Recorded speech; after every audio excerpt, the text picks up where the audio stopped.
Thanks, Steve. Yeah, I'm really happy to introduce Chris today to do his second webinar with us.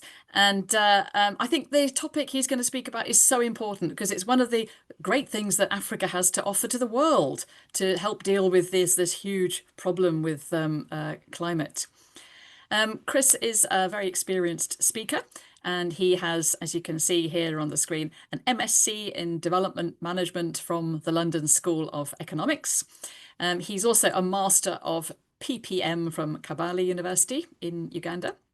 He has a strong belief that education, and especially ELT, is a fantastic tool against the climate crisis. So I think we can do a lot in our classes, and I agree with Chris here. He's dedicated to promoting sustainability and environmental stewardship, looking after our very precious environment. At the moment, he's serving as the Monitoring and Evaluation Officer at UNELTA. That's the English Language Teachers Association in Uganda. And he's part of the core team for British Council-funded projects that aims at ensuring gender-just climate action through blogging. That was last year's topic, and we're moving on to this year's topic again now. So over to Chris for a really interesting webinar. Thanks, Chris. Thank you so much, Steve. Thank you, Linda, for the session. I am glad to be here back again, and I'm looking forward to discussing with you.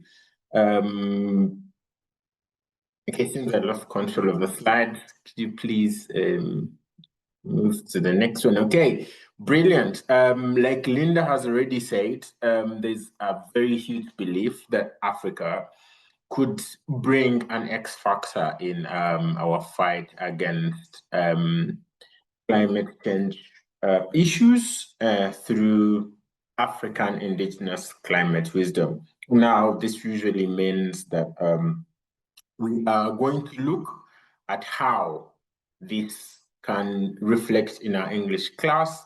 Then the second objective is how we can integrate this into our ELT and ensure that we are developing learners' reading, writing, speaking, and listening skills in a way that will also make them important cultural and environmental stewards. So those are the two things that we want to see, how to ensure that this helps us in the end. Okay, so what does this even mean, African wisdom, indigenous climate wisdom? It sounds like a huge buzzword, but it actually means environmentally grounded knowledge, practices, and values that African communities have developed and passed down over generations to, one, understand, predict, and respond to, and live in harmony with their local climates and ecosystems. These are usually very practical, and they are also passed down orally to ensure that African cultures and societies adapt, survive, and conserve their environments. This, although, does not mean directly folklore. Of course, folklore could be a vehicle, but they are not one and the same. Now, I know you have an experience and an understanding of these two, so I want you to put in the chat one example of folklore and one example of indigenous knowledge. Knowledge that African societies, maybe in your community, have always used to adapt to this ever-changing world and climate. So in the chat, put one example of folklore. I was about to mention one. Then also put one example of indigenous knowledge that you know or have heard of. One of each. Thank you, Linda. Yes, one of each, so that we see a clear difference between indigenous knowledge and folklore. All right. I'll come to that chat shortly.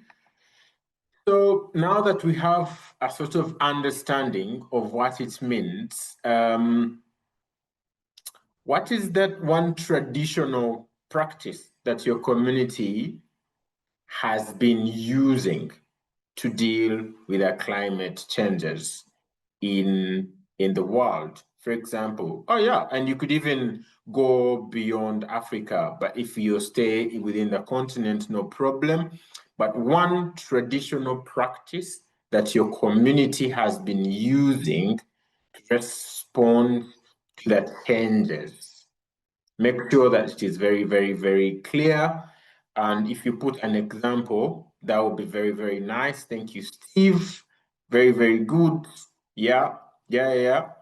Knowledge of seasons, very, very important. I know that there's areas, when I was growing up, my grandmother would look at the position of the sun vis-a-vis where the shadow was, and she would tell you, yeah, that's around midday. And if you checked your clock, she would be right. So the ability to tell seasons and times using our natural items. So if we have an understanding of this would be very, very important for us to know what exactly we are going to discuss in our ELT classes. All right, so I have a few for you. You can see a flock of birds flying in a silhouette. So for this, I'm going to Nigeria, for the Yoruba, who are known for their prediction of bird movements. I don't know how if I've pronounced it correctly. So they used to look at the movement of the birds and the pattern of their migration to help them plan for when to plant, when to harvest, in a way of predicting what the seasons could be. And of course, like I mentioned, a lot of this is related to the knowledge that has been passed down from generations to generations. So that means the parents would pass it down to their children through oral tradition. So we have an example of the Yoruba who were predicting bird migration to support their agricultural planning. The second example is what I think a number of us will relate to, specifically the Ashanti. And if you remember, things fall apart. We had what we knew as the Evo forest, which you wouldn't just enter, a forest which was preserved. And I think if you remember correctly also, Okonko used to go to that forest a lot to get herbs and medicine. So the Ashanti have a secret set of forests that they preserve. And this, of course, we know is very good because protected sites are very, very vital in helping us combat climate change. So if we are having, quote unquote, more Evo forests in our countries, in our communities, using Evo forests loosely, then we are going to have a lot of biodiversity conservation. Like we know, there were rules against cutting trees in such forests because they were seen as sacred and important in preserving their culture and religious beliefs. So for the Ashanti in Ghana, they have a tradition of preserving forests that they find sacred, which is very, very key. Of course, the teachable moment here is it is very key to pass this on through, role play, especially for those who have read Things Fall Apart. It brings a lot of this knowledge closer to home. And some of us, if you have in your several communities, if you've had a forest which you've had that you can't cut a tree in that forest, you can also put that in that chat. These are some of the few examples that I'm bringing up, but this doesn't stop you from also remembering a few of the other examples and putting them in our chat. Then the Batwa from southwestern Uganda. So these are pygmies, and these actually, some of them look like kids, but they are mature. These are old. These are old people. They are known for being very, very, very short. But that aside, the Batwa usually integrate conservation into their daily life. They use traditional plants. They love strengthening their local ecosystem, and this is very key in ensuring that forests around southwestern Uganda are maintained and sustained. If you've heard of gorillas and in Bwindi impenetrable forest in southwestern Uganda, they are some of the people, indigenous people, that are very key in sustaining that biodiversity. So their way of life, their relationship with flora and fauna is also very key and could provide a very good background for teaching English language. All right. The final and very interesting example is rain-making rituals in South Africa. So that is a rain dance, and as it is, they used to do weather predictions. For some of you who have heard of sangomas, these and other people who are known to have powers of controlling nature in Southern Africa specifically, we had people who were known for, predicting and making rain. So if there was drought and there was need for rain, you would go to these people and they would use their cultural knowledge to make rain so that you have your crops get enough water to grow. Or if there's too much rain and you thought you wouldn't harvest on time, these were people who you would go to. These would also make rain-making events to strengthen group unity, for cultural events. If you have a wedding, you come to some of these people and you're like, you know what, I have a wedding tomorrow, please stop the rain.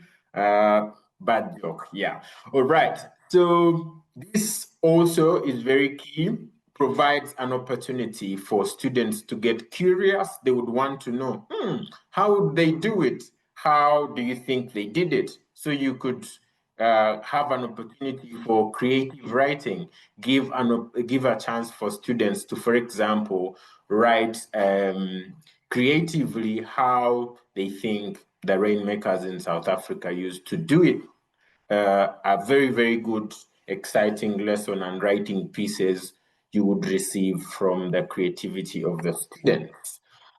All right, so why are we even talking about African indigenous climate wisdom?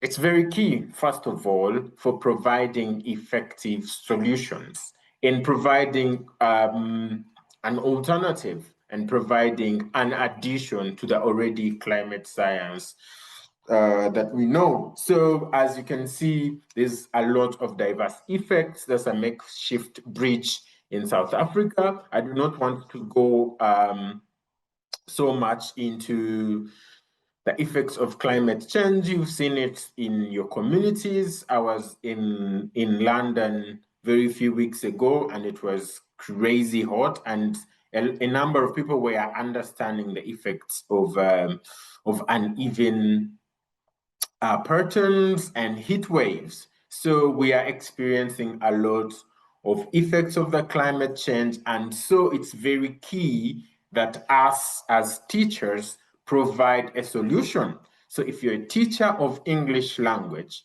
the classroom is where you can effect some change. So teaching English language would be an opportunity for you to create and contribute to ways of sustainable climate responses and creating students who are stewards of climate change. Also, this knowledge, this understanding, it's very key in nurturing cultural pride.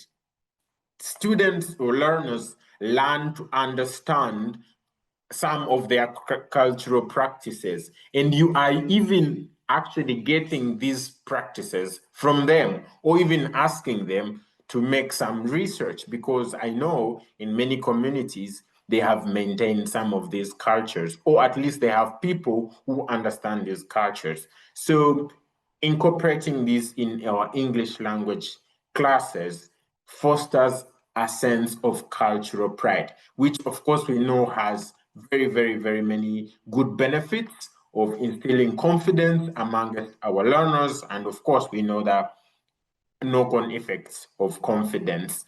All right. So just before I leave, I know I could speak around how English language teaching can be a good vehicle for incorporating several other skills. I'll use the example of Uganda. In Uganda, we are also incorporating project-based learning and teaching in our lower secondary schools. So this also provides an opportunity for you to give a sort of projects that are related to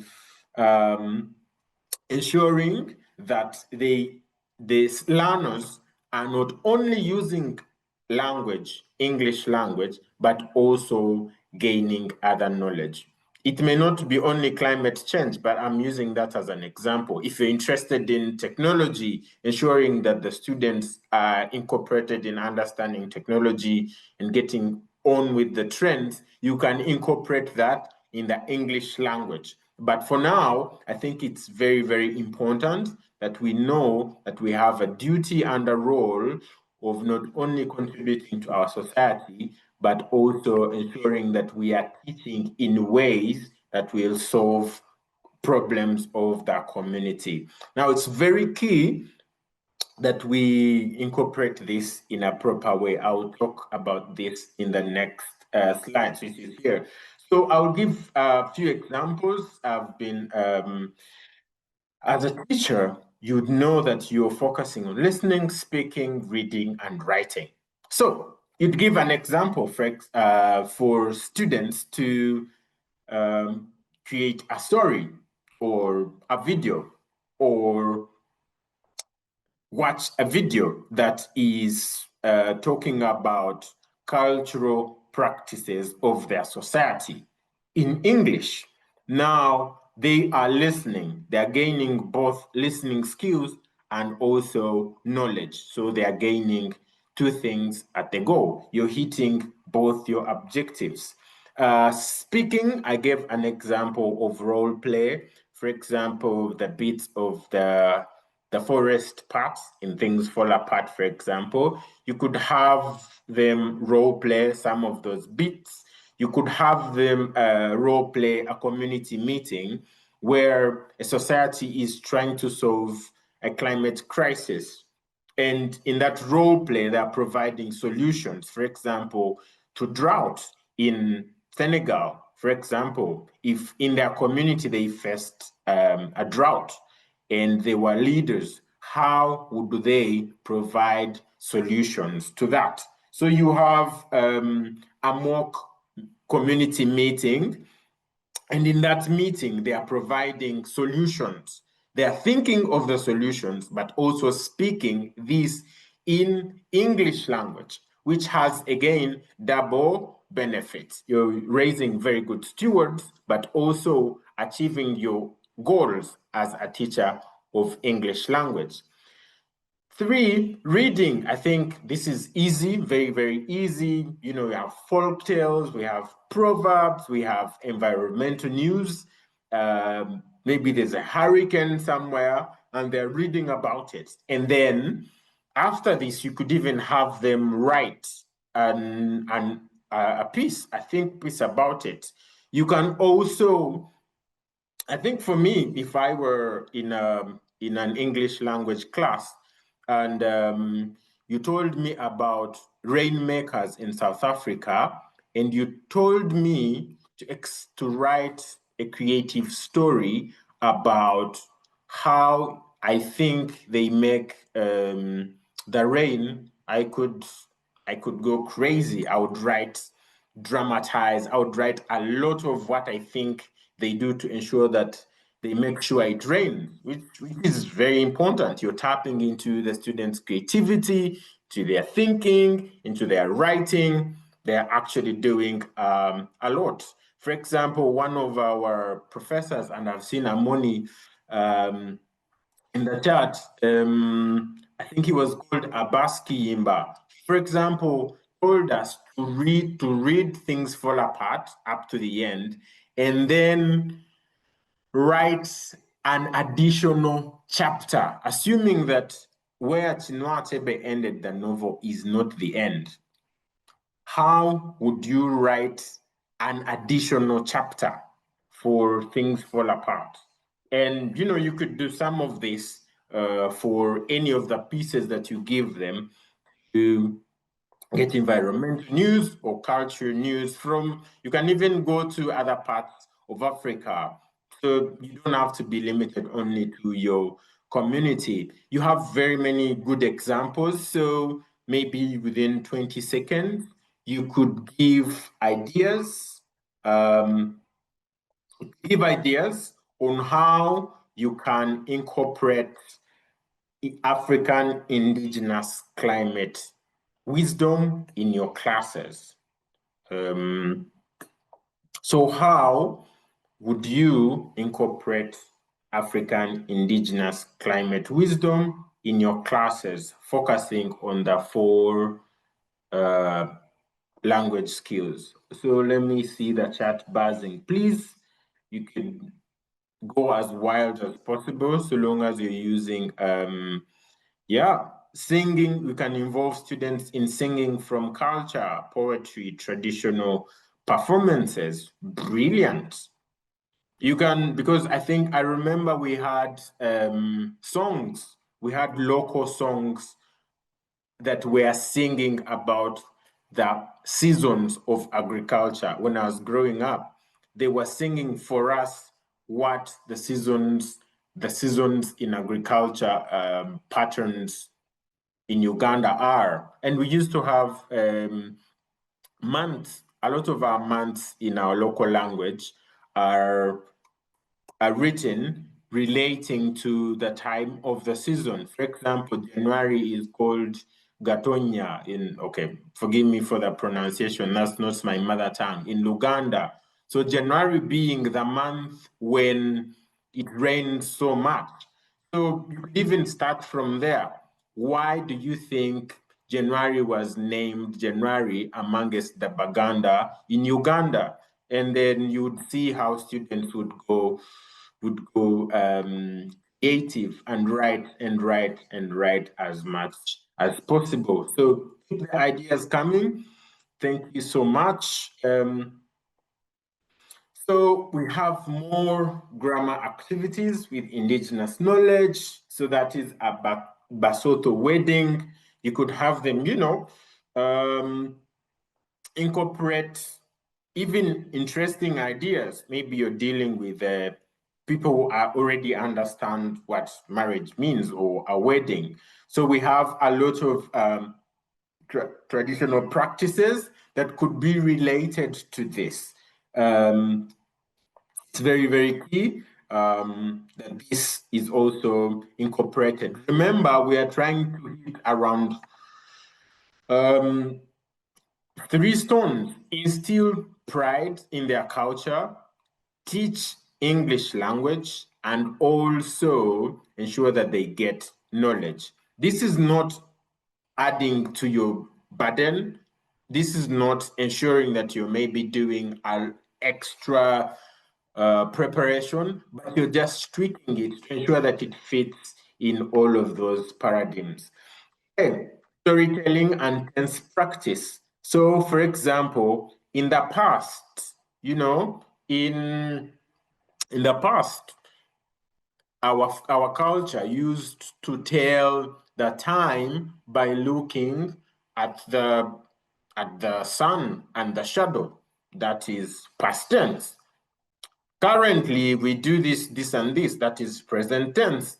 Maybe in future, they are making predictions of, for example, how climate science is going to integrate some of these cultural ideals to ensure that we are combating climate change with a two-pronged approach. So you are using English language to teach them, cultural practices and knowledge to teach them tenses, past tense, present tense, and future tenses. Role play, I think I saw someone in the chat saying they would dramatize. So there's a lot to dramatize. There's a lot of role play. And remember, role play has very, very, very many benefits. You know, teamwork, coordination, communication, ensuring that they are working together, and also speaking, listening, maybe writing, making research. So some of these methods are not only important in teaching the language, but also inculcating other skills. Descriptive writing, I think I've said a lot about it. You could ask them to what tradition they would want maintained so that their children find it in their communities. So they would describe what it is, they would describe why it is important, they would describe how it should be sustained in their community. So you can be as creative as possible, staying within these parameters. Right. If you have any other ideas, please feel free. I see many of them are flowing in the chat. Thank you so much. So in the aim to ensure that English language is also a platform for teaching other skills, I embarked on a project that was funded by the FCDO, and these are some of my students in the photo that were making plastic bags. Those are the bags they are posing with, out of waste, out of plastic waste, polythene bags to be exact. So this would be very, very brilliant. So you'd ask them in a descriptive writing class to write the process of making a bag out of a plastic polythene bag. This would be brilliant. They would tell you through, they would take you through all the steps. You're achieving two things. So you would also ask them, all right, so assuming that you were speaking to, you were, for example, a prime minister, and you're speaking to an audience that should understand the importance of living sustainably, what would be your main points? And watch them speak as leaders, watch them speak in prime minister's language, and also use knowledge to pass on, use English language to improve their speaking skills, but also ensure that you're integrating local knowledge and climate knowledge. It's very key that you stick to maybe internationally known agendas. Maybe if you align it to SDGs, or if you're aligning it to IATFO has a climate and sustainability group that is working specifically on how English language teaching can be streamlined to ensure that it matches with climate mitigation. They have very, very many resources and guidelines.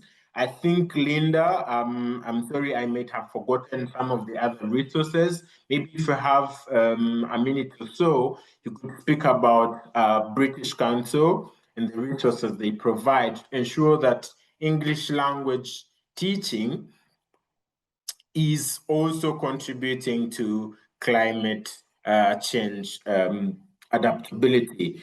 So please remind me, because I know there's a course that some of our teachers here could benefit from.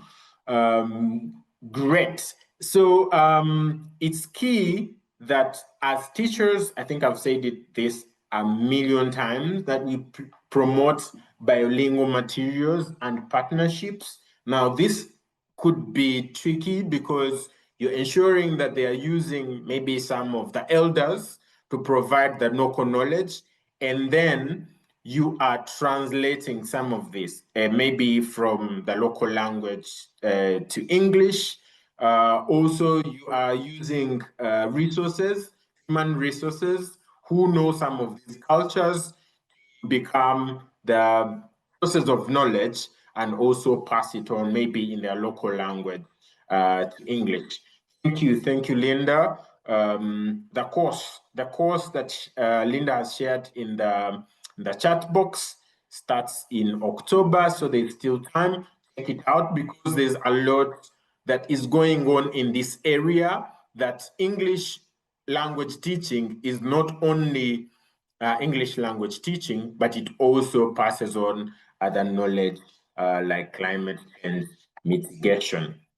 If you have more ideas, if you have courses, if you have, how you have done it differently, this would be the time.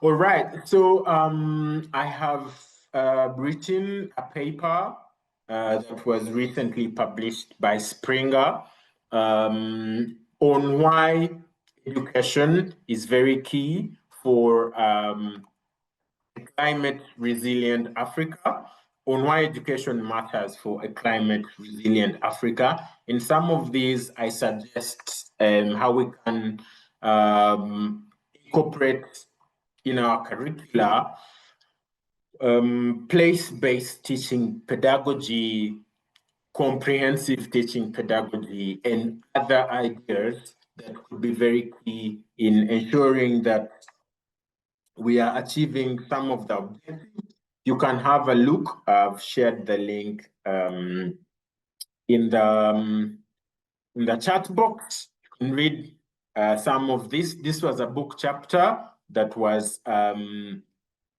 published recently. Also, before I forget, on the bits of writing, you could have students actually write a blog post on how they would want, for example, if they were teachers of English, So after writing this paper, I gave my students a prompt of how would you teach English language, specifically IELTS, because those are the students I deal with.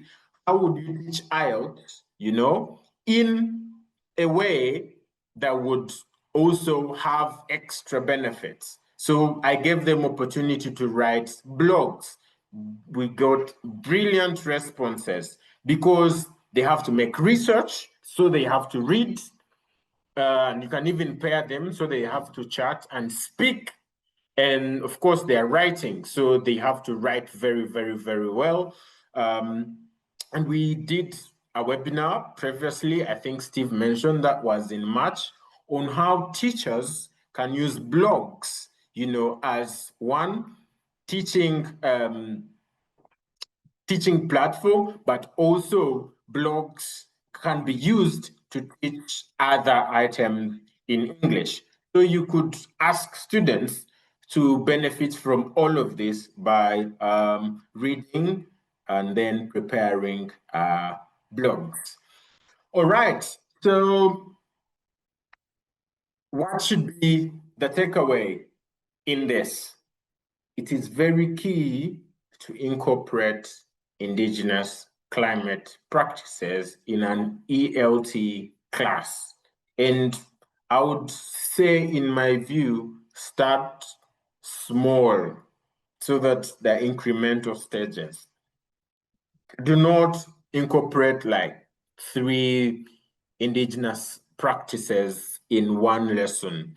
You could maybe focus on one as you ease the students through the process. You could give them activities, but start small because some of them may not be used. And unfortunately, I don't know if I should be saying this on this platform, but unfortunately, a lot of our textbooks, English teaching materials are still westernized. So and a high number of the examples are still written from the Western perspective. So this would also be an opportunity to give the other alternative, the other resources that the students can also consult. Now, there could be challenges, especially when you are using examples that talking about snow, hailstorm, they're talking about winter, they're talking about summer and spring. I am not saying that is useless, right?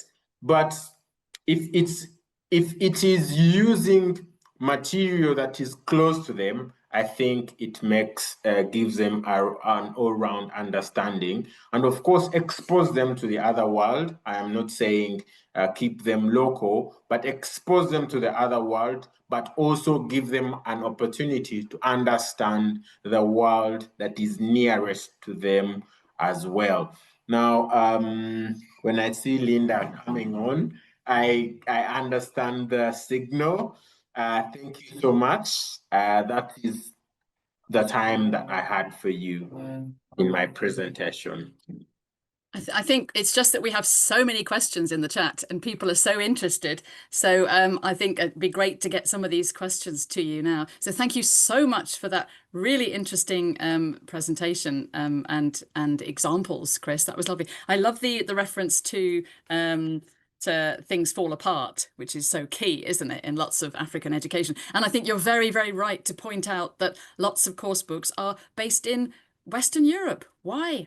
Of course, they should be localized. Of course, they should be adapted and written for the countries in Africa. And this is a really good starting point, isn't it, to write about indigenous culture? Yeah. So great ideas, lovely ideas in the chat as well. And there were lots of ideas as well in the Telegram chat where Abel's sharing this webinar as well. Things like you can get your students to make podcasts, which is a great idea from the Telegram group. I'd like to start with the first one question here. Very interesting. How can you talk in English about concepts and objects which don't exist in English in the classroom? Which is a great question. Yeah, that's a very, very good question. So if I would start by being practical. I think if some of them are physical, if they're tangible, by all means, bring it to the classroom. If they're abstract, now that is where you need to provide maybe a broader description that could help them get in touch. The other practical tip is maybe ensure that you're providing a lot of context for them to deal with, and give as very many examples as possible. I would have loved it if the person who asked the question maybe had a specific example, but I'm imagining if it is something that is abstract, there could be an equivalent that could be closer. So you do a more descriptive exemplar, but again, if it is a physical item, an object, by all means, bring it to the class. You will see everyone's eyes light up. But I think it's an excellent excuse for bringing the local languages into English classes as well, isn't it? Because we need to do this now. We need to value local languages, and it's a great excuse. And you could write about these ideas to present in an international webinar, for example, explaining all these local concepts and objects with the local words to value them. Great question, wasn't it? Yeah. There's another very interesting question. How can teachers be knowledgeable about the topic of climate change, climate action? Thank you so much. Thank you so much. I think I wanted this question asked by someone else so that I introduce some of the ideas that we've discussed with Linda as we are preparing for this session. So there's a lot of bodies. There's Africa ELTA, for example, that brings English language teaching associations all across Africa. This would be an opportunity for them, for example, I hope Sebastian, the Vice President of Africa ELTA, is here, to think of ways of how they could maybe benchmark from Africa, IATEFO, or benchmark from what the British Council is doing, for example, to ensure that there's a lot of this knowledge aggregated from different parts of Africa. And there's a lot of space. There's a lot of space for publication. The very first one being you publishing it yourself. Write a blog. You don't need a lot of permission. You can do that. So this would also be used in other classes and would also use it in your class if I found an interesting cultural item from, let's say, Zimbabwe. So I think the beginning point is for bodies, for example, Africa ELTA or your teaching association, to, for example, incorporate a climate change or indigenous knowledge, however way you conceptualize it in your teaching association, so that you have people who are well versed with this knowledge to cascade it down. And I think I would start with, for example, writing it down. There's a lot of interest. I would tell you there's a lot of interest around this area in this day and age. Maybe I'm overzealous here, but when I was presenting my paper recently in London, there was a lot of questions about indigenous knowledge and which indigenous knowledge anyway, from which indigenous people, from which areas are you talking about? Some people have never heard of the Batwa in, southwestern Uganda. Some people have not heard of these examples, hunter-gatherers in Nakuru, northern Kenya, and what they're doing. So if we have a body that is, bringing some of this into one, then that would be brilliant. So this would be an opportunity for Africa ELTA to shine. This would be an opportunity for your teaching association to shine. Maybe this would also be an opportunity, Linda, I'm turning guns on you, Linda and Steve. This would also be an opportunity to maybe be more intentional, so that maybe it's not only through webinars and one-off activities. There is a consistent series of knowledge around both indigenous knowledge and climate change mitigation. I think there's a lot, as you can see in the chat and the interest, there's a lot that people have to share from their communities, and this would be lovely. You're right. We do need a lot more, don't we? I think that sometimes teachers feel afraid if they're in the role of a teacher and they don't know something. But I think this is a great opportunity to learn together with the students, because you shouldn't be afraid of not knowing something and saying, right, this is new. Let's find out about it. Let's read about it. Let's all research, bring something into the classroom, find out and learn together. Because I think students appreciate that from teachers as well, that they're learning there. So please don't be afraid if you don't know. I put lots more resources from the British Council in the chat as well. So please have a look at that. There's loads of help. But also, we're all learning together, aren't we? And sharing, which is great. There were several questions there about the restrictions of the curriculum and the government decisions about what we're supposed to be teaching in classes, and the course books that exist at present not having stuff about climate action. Yeah, that is very true. I think I hinted on it. All right. I think I hinted on it that it is very true. A lot of the course textbooks, okay, a lot of our set books are set maybe in context that may not be closer to home for the students. But I think, again, this is a conversation that we can have. It doesn't mean that you neglect the course books. I would be wrong if I am telling you to do that.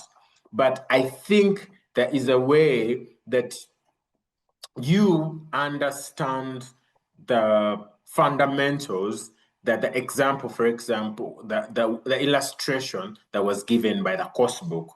And maybe, for example, if it's about grammar, you find a way of liaising, for example, with your head of English language teaching in the school and provide maybe a lot more detailed explanation on why you think this example teaches the same way that the illustration in the textbook was. So you're not changing the concept, but you're rather giving an illustration that is closer to home. So I think this would depend maybe on the department. This would be a discussion that could be started. But again, by all means, do not go rogue, because the national curriculum, I think, is very key. But I have an alternative also that is a good example from Zambia and Zimbabwe. So they have course books that are set, by the national curriculum. Then they have also added, they have also integrated curricula that is closer to home, and have also asked for it to be passed by their Ministry of Education. So they have provided the write-up, and they're saying, so even though the course book is saying this and this, we're going to use this illustration to supplement, not to replace, to supplement. Because I know changing a national curriculum is a bit harder, but we begin by the small steps, maybe at department level, maybe if you could at school level, and if you have the voice, I mean, why not the Ministry of Education? But start at the most feasible level to have some of these discussions, because I think if you bring it in a good light, it's not impossible. But I will say this: do not go against the national curriculum. Yeah, it's also we have to be fair to our students, don't we? So we have Yeah, to teach right. what's in the curriculum to get them through the tests. It would be Yeah. really unfair if we suddenly went off the topic and did what we want to do instead. Of course, we can't do that. But I mean, you're right. We've got to use our voices. Curriculums have to change and alter over time anyway. So teacher associations are in a really good position to push for this as well, and to Great. change. And we can use the same grammar, different examples, can't we? Yeah, So, sure, we can. and there are lots of teacher associations now working on their British Council projects to produce new material on related to climate change, and these can be shared. Another question from the chat. This is from the Telegram chat. How can we involve local people in the English language teaching? Can we invite them to the classroom? And this links to another question in the chat here. What's the role of elders in developing ELT material? So how about people outside, local people, people who know about this indigenous knowledge maybe? Can they come to class? Can they help? Can they do something in our English classes? Brilliant. I think I've done this before. So I've brought resource persons, like people, human knowledge sources, to the class. And what I do, I also stay in the class, but I sit at the back. I allow them to, have the freedom to do the teaching, but I also stay behind so that, I sort of re-emphasize some of the things maybe after they're gone.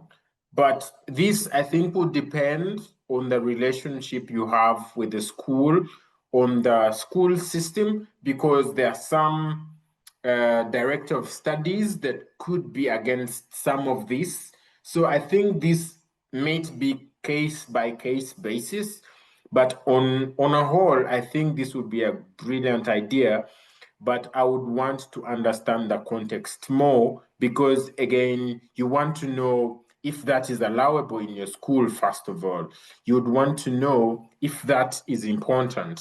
So by all means, have knowledge sources, because it provides a different alternative than reading about it when the person is there. Then the students can even hear a different voice apart from yours. I'm not saying your voices are not interesting, but having a different voice, say almost what you've been saying all together provides a different flavor, and they actually do the learning.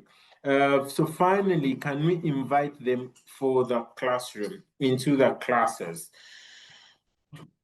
Yes and no, depends on the context. Yes, I would love that if it is allowable within your school system. Maybe a different response could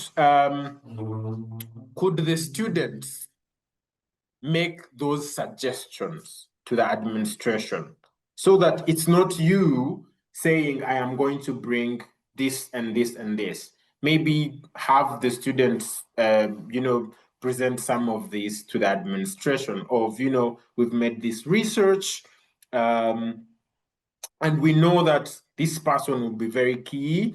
Do you think they could be allowed in our classroom? Again, I am always pro learner-centered approaches, because when the administrators know that the students are their first line of customers or stakeholders. So if it's coming from them, I think it gets a softer learning than it coming from you. So that's how I would do it. Good idea, isn't it? But it could also be in English clubs, for example, couldn't it? Yeah. Yeah. Yeah. I'm just wondering, I saw a hand up before. I'm just wondering if anybody we've got time for one quick question, I think, with anybody putting their hand up who wants to contribute something. Yep. Anybody That was want Amoni, to? if I remember correctly. There was somebody, yeah. Amoni, did you have a question? Would anybody else like to put up their hand briefly? Amoni, what would you like to contribute? Yes, I wanted to contribute to the question of working with words that are non-translatable to English. Today it is very difficult network. Particularly to remind us that the English language is actually a very beautiful blend of diction from different languages from its very beginning, and words keep coming, some other words going away. And I think the more the merrier. The more we bring in new words from as many language user communities as possible, the richer the language becomes. As long as we are, of course, keeping an eye on grammar and making sure that if it's a new word, we find a way of marking it, for example, by italicizing it, depending on the text and the context.